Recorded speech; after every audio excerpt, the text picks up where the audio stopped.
Hi friends, welcome to TNPSC 100. இந்த video யாருக்கு பார்த்தீங்க அப்படின்னா முழுக்க வந்து ஃப்ரெஷர்ஸ்க்கு மட்டும்தான். நான் இப்போ தான் எக்ஸாம்னா என்னன்னே தெரியாமல் வரேன் அப்படின்றவங்களுக்கு தான் இந்த வீடியோ ரொம்ப யூஸ்ஃபுல்லாக இருக்கும். ஸோ ஆல்ரெடி தெரிஞ்சவங்க வந்து இந்த வீடியோ வந்து பார்க்கணுன்னு அவசியம் கிடையாது. ஸோ தெரியாதவங்க மட்டும் முழுசாக பாருங்கள். இதில் ஆக்சுவலி என்ன சொல்ல போகிறேன் அப்படின்னா சிம்பிள் தான்.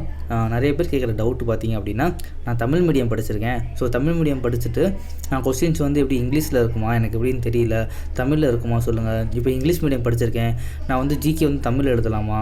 ஸோ தமிழ் இப்படி கன்ஃபியூஷனாகவே கேட்குறீங்க. அதாவது இங்கிலீஷ் மீடியம் படிச்சுட்டு ஜிகே கொஸ்டின் வந்து இங்கிலீஷில் தான் எழுதணுமா, இல்லை தமிழ் எழுத முடியாதா? இந்த மாதிரிலாம் ஏகப்பட்ட கொஸ்டின்ஸ் வந்து சொல்லி நிறைய கேட்டிருந்தீங்க, நிறைய பேர் டவுட்டு கேட்டிருந்தீங்க. ஸோ அவங்களுக்கு ஃபுல்லாக வந்து ஒரு கிளியர் ஆகிற மாதிரி 2019 நடந்த குரூப் 4 எக்ஸாமுடைய கொஸ்டின் பேப்பர் எடுத்துகிட்டு அதை பற்றி கம்ப்ளீட்டாக சொல்ல போகிறேன். ஒன்றுமே இல்லை, 19 வந்து நடந்திருக்கும்ல எக்ஸாமு.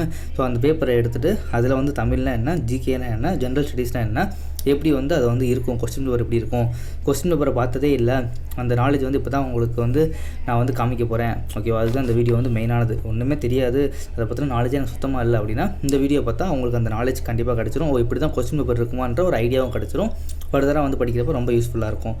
சரி வாங்க இன்றைக்கி வீடியோக்குள்ளே போவோம். ஸோ நிறைய பேர் கேட்டால் சேம் டவுட்டு தான். ஓகே, இந்த வீடியோவோட டிஸ்கிரிப்ஷன் லிங்க்கில் பார்த்தீங்க அப்படின்னா 2019க்கான குரூப் 4 கொஸ்டின் வந்து நான் அப்படியே அப்லோட் பண்ணியிருப்பேன். சரியா? ஸோ அதை வந்து நீங்கள் டிஸ்கிரிப்ஷனில் இருக்க லிங்க்கை யூஸ் பண்ணிவிட்டு டவுன்லோட் பண்ணிக்கோங்க. நிறைய பேர் கேட்டிருந்தீங்க, எனக்கு வந்து 19 நடந்த குரூப் 4 கொஸ்டின் வந்து கொடுங்க, ப்ரீவியஸ் இயர் கொஸ்டின்ஸ் வந்து சென்ட் பண்ணுங்கள் அப்படின்னு சொல்லி ஏகப்பட்ட பேர் லிங்க் கேட்டிங்க. ஸோ அவங்களுக்காக வந்து நான் லிங்க் வந்து நான் கீழே வந்து கொடுத்துருக்கேன். அதை கிளிக் பண்ணிங்க அப்படின்னா இந்த மாதிரி வரும். தமிழ் இங்கிலீஷ் ஸ்டடீஸ்னு இருக்கும். உங்களுக்கு வந்து தமிழ்னா தமிழ் எடுத்துக்கோங்க, ஜென்ரல் ஸ்டடீஸ் எடுத்துக்கோங்க, இங்கிலீஷ்னால் இங்கிலீஷ் எடுத்துக்கோங்க, ஜென்ரல் ஸ்டடீஸ் எடுத்துக்கோங்க. சரி, இப்போ வந்து பார்த்திங்க அப்படின்னா குரூப் 4க்கு வந்து குவாலிஃபிகேஷன் பார்த்தீங்கன்னா 10th தான். 10th படிச்சது. இப்போ 10th வந்து தமிழ் மீடியம் படிச்சிருக்கீங்க, 10th வரை தமிழ் மீடியம் படிச்சிருக்கீங்க, 10th இருந்தாலே எலிஜிபிள். இப்போ இங்கே தமிழ் மீடியம் படித்தவங்க வந்து கேட்குற டவுட் வந்து, நான் தமிழ் மீடியம் படிச்சிருக்கேன் ஆனால் வந்து இங்கிலீஷும் நான் வந்து எழுதணுமா இப்படின்ற மாதிரி தான் கேட்டிருந்தீங்க. ஆக்சுவலாக கிடையாது. இதோடைய ஃபார்மெட் பார்த்திங்க அப்படின்னா மொத்தம் வந்து 200 கேள்வி. 200 கேள்வியில் வந்து 100 கேள்வி வந்து தமிழ், 100 கேள்வி வந்து ஜிகே. ஜிகேயில் 75 கொஸ்டின்ஸ் வந்து ஜிகே இருக்கும், 25 கொஸ்டின்ஸ் வந்து மேக்ஸ் இருக்கும். ஸோ இதுதான் வந்து செட்டப்பு. இது வந்து தமிழ் மீடியம் நீங்கள் வந்து தமிழ் அப்படின்னு சொல்லி சூஸ் பண்ணிங்க அப்படின்னா உங்களுக்கு கொஸ்டின் பேப்பர் கிடைக்கிறப்ப அந்த கொஸ்டின் பேப்பர் வந்து ஒரு பண்டல் மாதிரி இருக்கும். அந்த பண்டலில் வந்து மொதல் 100 கொஸ்டின்ஸ் வந்து தமிழ் இருக்கும். நீங்கள் தமிழ் சூஸ் பண்ணால் தமிழ் இருக்கும். மிச்சம் இருக்க 101வது கொஸ்டின்ஸ்லேருந்து 200வது கொஸ்டின்ஸ் வரைக்கும் ஜிகே இருக்கும். சரியா? ஸோ இப்போ வந்து தமிழ் சூஸ் பண்ணால் இங்கிலீஷில் இருக்காதா ஜிகே இப்படின்ற மாதிரிலாம் கூட கேட்டிருந்தீங்க. அது கொஸ்டின் பேப்பர் பார்க்குறப்ப உங்களுக்கே தெரியும், 2 லாங்குவேஜ்லேயுமே இருக்கும். இதே தான் வந்து நான் வந்து இப்போ இங்கிலீஷ் சூஸ் பண்ணுறேன் அப்படின்னு சொல்லுவாங்களேன். அப்ளை பண்ணுறப்பயே நீங்கள் இங்கிலீஷ் வந்து நான் வந்து இங்கிலீஷ் அப்படின்னு சொல்லி அப்ளை பண்ணிட்டீங்க அப்படின்னா உங்களுக்கு மொதல் 1லேருந்து 100 கேள்வி வரைக்கும் இங்கிலீஷில் இருக்கும். சரியா? ஸோ அடுத்து 101லேருந்து 200 கேள்வி வரைக்கும் வந்து ஜிகே வந்து இங்கிலீஷ்லேயும் இருக்கும், தமிழ்லேயும் இருக்கும். ஸோ இந்த மொதல் 100 தான் வந்து நீங்கள் வந்து என்ன படிச்சிருக்கீங்களோ உங்களுக்கு என்ன வருமோ அதான் சூஸ் பண்ணுங்கள்.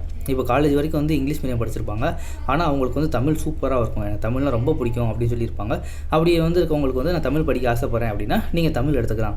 ஓகேவா? இல்லைனா தமிழே எனக்கு வராது சுத்தமாக, எனக்கு இங்கிலீஷ் செம்மையாக வரும் அப்படின்னா நீங்கள் இங்கிலீஷ் சூஸ் பண்ணிக்கலாம். ஸோ இந்த லாங்குவேஜ் சூஸ் பண்ணுறது வந்து உங்களுடைய டிசிஷன் தான். இதில் வந்து நான் வந்து சொல்ல முடியாது நீங்கள் இது பண்ணுங்கள் அது பண்ணுங்கள் அப்படின்னு. உங்களுக்கு என்ன வரும்னு பாருங்கள். தமிழில் கம்பேர் பண்ணுறப்ப இங்கிலீஷ் அப்படின்ற லாங்குவேஜ் பார்த்திங்கன்னா படிக்க வேண்டிய சிலபஸ் வந்து கொஞ்சம் கம்மியாக இருக்கும்.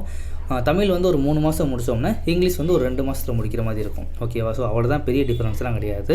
ஆனால் வந்து தமிழில் வந்து கடல் மாதிரி நிறைய படிக்கிற மாதிரி இருக்கும், இங்கிலீஷில் வந்து அப்படி கிடையாது. அவ்வளோதான் மேட்ரு. ஆனால் இங்கிலீஷே வரவே வராது இங்கிலீஷ் அப்படின்றவங்க வந்து தேவையில்லாமல் இங்கிலீஷ் எடுத்துகிட்டு அட்டம்ப்டை வேஸ்ட் பண்ணக்கூடாது. டேரெக்டாக நீங்கள் தமிழ் எடுத்துகிட்டு நல்லா படிச்சுட்டு நீங்கள் இது பண்ணிட்டு போயிடலாம். சரியா? ஸோ இதுதான் மெயின். தமிழ் எடுத்தால் உங்களுக்கு நல்லா தெரியும் அப்படின்னா நீங்கள் தமிழ் எடுத்துக்கோங்க. இங்கிலீஷ் வந்து எனக்கு சூப்பராக இருக்கும், வெரிவெல் நான் வந்து நல்லா பண்ணுவேன் அப்படின்னா தாராளமாக இங்கிலீஷ் எடுத்துக்கோங்க. லாங்குவேஜ் அப்படின்றது நீங்கள் சூஸ் பண்ண போகிறது தான். ஓகே, கொஸ்டின் பேப்பரை பார்த்தீங்க அப்படின்னா நான் வந்து டவுன்லோட் பண்ணி வச்சுருக்கேன். ஃபஸ்ட்டு வந்து ஜென்ரல் தமிழ் காமிக்கிறேன். ஜென்ரல் தமிழ் பார்த்திங்க அப்படின்னு சொல்லுவாங்களேன், இதுதான் வந்து கொஸ்டின் பேப்பர். இப்போ நீங்கள் வந்து தமிழ் அப்ளை பண்ணுறப்ப குரூப் 4 கூட நோட்டிஃபிகேஷன் வந்து வருதுன்னு வச்சுக்கோங்க. இப்போ நான் வந்து இப்போ 2021க்கானதே சொல்கிறேன். ஒரு செப்டம்பர் மாதம் வந்து சொல்லியிருக்காங்க, செப்டம்பர் மாதம் வந்து நோட்டிஃபிகேஷன் ரிலீஸ் ஆகும் அப்படின்னு சொல்லி எக்ஸ்பெக்ட் பண்ணுறாங்க எல்லாருமே. அப்போ அப்படி ரிலீஸ் ஆச்சு அப்படின்னா நீங்கள் அந்த எக்ஸாமுக்கு வந்து முதல்ல அப்ளை பண்ணணும். அப்ளை பண்ணுறப்ப வந்து உங்களுக்கு கேட்கும் நீங்கள் வந்து தமிழா இங்கிலீஷா அப்படின்ற மாதிரி. சரியா? ஸோ அப்போ நீங்கள் வந்து தமிழ் சூஸ் பண்ணிங்க அப்படின்னா உங்களுக்கு வர கொஸ்டின் பேப்பர் வந்து இப்படி பொது தமிழும் பொது அறிவும் அப்படின்ற மாதிரி தான் வரும். ஸோ பொது தமிழ் 100 மார்க்கும் பொது அறிவு 100 மார்க்கும் இருக்கும். சரியா? ஸோ இது பார்த்திங்க அப்படின்னா ஒரு 27 பக்கம் தான். இது வந்து இப்படி வந்து தமிழ் எடுத்துட்டிங்களா? ஸோ கொஸ்டின்ஸை பார்த்திங்க அப்படின்னா ஃபஸ்ட்டு ஃபஸ்ட்டு வந்து 8 தொகை நூட்களுள் முதலாவதாக வைத்து எண்ணப்படும் நூல் நற்றிணை. ஸோ 2வது கொஸ்டின்ஸ் இது பார்த்திங்கன்னா 3, 4 எல்லாமே தமிழ் மட்டும்தான் இருக்கும். இப்படியே வந்து தமிழ் கொஸ்டின்ஸ் மட்டும் எல்லாமே ஆல்ரெடி வந்து பொது தமிழ் என்ன படிக்கணும்னு சொல்லிட்டு ஒரு வீடியோ போட்டிருக்கேன். மேலே ஒரு ஐ கார்டில் கொடுத்துருக்கேன். அந்த வீடியோ செக் பண்ணி பாருங்கள். டிஸ்கிரிப்ஷனில் லிங்க் தரேன். அந்த வீடியோ தமிழ் என்ன படிக்கணும்னு சொல்லியிருப்பேன். அதை பார்த்துக்கோங்க. சரி, ஸோ இது மொத்தம் இங்கே 70, 80 மொத்தம் பார்த்திங்கன்னா 100 கேள்வி. ஸோ 100 கேள்வி வரைக்கும் தமிழ் கொஸ்டின் மட்டும்தான் இருக்கும். நீங்கள் வந்து தமிழ் சூஸ் பண்ணால் ஓகேவா. ஸோ அந்த தமிழ் கொஸ்டின்ஸ் மட்டும்தான் வரும். மித்தவங்க இப்போ இங்கிலீஷ் மீடியம் பண்ணியிருப்பீங்களா, அவங்களுக்கு பார்த்திங்க அப்படின்னா இதாக இருக்குது ஜென்ரல் இங்கிலீஷ் பார்த்திங்க அப்படின்னா இப்படி தான் வரும். General English with general studies அப்படின்னு சொல்லி வரும். இதில் பார்த்திங்கன்னா 1ஆம் நம்பர் கொஸ்டின் பாருங்கள், இங்கிலீஷில் இருக்கா. 2 இங்கிலீஷ், 3 இங்கிலீஷ், அப்படியே வரிசையாக 100 கேள்வியுமே வந்து இங்கிலீஷ் தான் இருக்கும். உங்களுக்கு தமிழே இருக்காது. ஓகேவா, வந்துருச்சா. ஸோ 100 கேள்வி வரைக்கும் இங்கிலீஷ் தான். ஸோ இங்கிலீஷில் ப்ரோஸ், போயட்ரி, அப்புறம் துணைப்படம் எல்லாமே அதுலேயும் சேம் தான் இருக்க மாதிரி இருக்கும். ஸோ தமிழ் இங்கிலீஷ் ரெண்டுமே வந்து ஒன்று தான். ஸோ இப்போ நான் தமிழ் சூஸ் பண்ணியிருக்கேன்னா எனக்கு வந்து ஃபஸ்ட்டு 100 கேள்வி வந்து நான் தமிழ் எழுத போகிறேன். இங்கிலீஷ் சூஸ் பண்ணியிருக்கேன்னா 100 கேள்வி இங்கிலீஷில் எழுத போகிறேன். ஆனால் 2 பேருக்கு வந்து இது வந்து தமிழ் இங்கிலீஷ்னு வராது. நீங்கள் தமிழ் சூஸ் பண்ணிட்டீங்கன்னா உங்களுக்கு தமிழ் மட்டும்தான் இருக்கும். அதில் இங்கிலீஷ் அப்படின்ற ஆப்ஷனே இருக்காது. இங்கிலீஷ் சூஸ் பண்ணுறவங்களுக்கு தமிழ் அப்படின்ற ஆப்ஷனே இருக்காது. இது வந்து மொத்தம் பார்த்திங்கன்னா 27 பக்கம், ரெண்டுமே 27 பக்கம் கொடுத்துருக்காங்களா. அடுத்து பார்த்திங்க அப்படின்னா ஜிஎஸ் ஜென்ரல் ஸ்டடீஸு. இதுதான் ஜென்ரல் ஸ்டடீஸ் பார்க்க வேண்டியது. ஜென்ரல் ஸ்டடீஸில் பார்த்திங்கன்னா பொது தமிழும் பொது அறிவும். ஓகே, இதுதான் ஜென்ரல் ஸ்டடீஸில் வந்து ஒரு ஈஸியான கொஸ்டின் எடுங்க. ஓகே, இது வந்து பார்த்திங்க அப்படின்னா இது 1951ஆம் ஆண்டு மக்கள் தொகை பெருக்க வீதம் எவ்வாறு அளிக்கப்படுகிறது இந்த மாதிரி கொடுத்துட்டு கீழே வந்து பார்த்திங்க அப்படின்னா தமிழில் இருக்குது. மேலே பார்த்திங்கன்னா இங்கிலீஷில் இருக்குது. 1951 population growth rate is called small divide அப்படின்ற மாதிரி இருக்கா. ஸோ இது வந்து வேறு கொஸ்டின் பாருங்கள். நூர் காம்ப்ளெக்ஸ் அப்படின்றது சஹாரா பாலைவனத்தில் வந்து அமைஞ்சிருக்கு. ஸோ ரெண்டுமே இருக்குது. மேலே இங்கிலீஷில் இருக்குது, கீழே தமிழில் இருக்குது. ஸோ உங்களுக்கு வந்து நல்லாவே தெரிஞ்சிருக்கணும். இது மூலமாக நீங்கள் தமிழ் எடுத்தீங்க அப்படின்னா அந்த 27 பக்கம் தமிழ் மட்டும் வரும். அதுக்கடுத்து 101வது கேள்வியிலேருந்து இது பார்த்திங்கன்னா கிட்டத்தட்ட ஒரு 55 பக்கம் இருக்குது.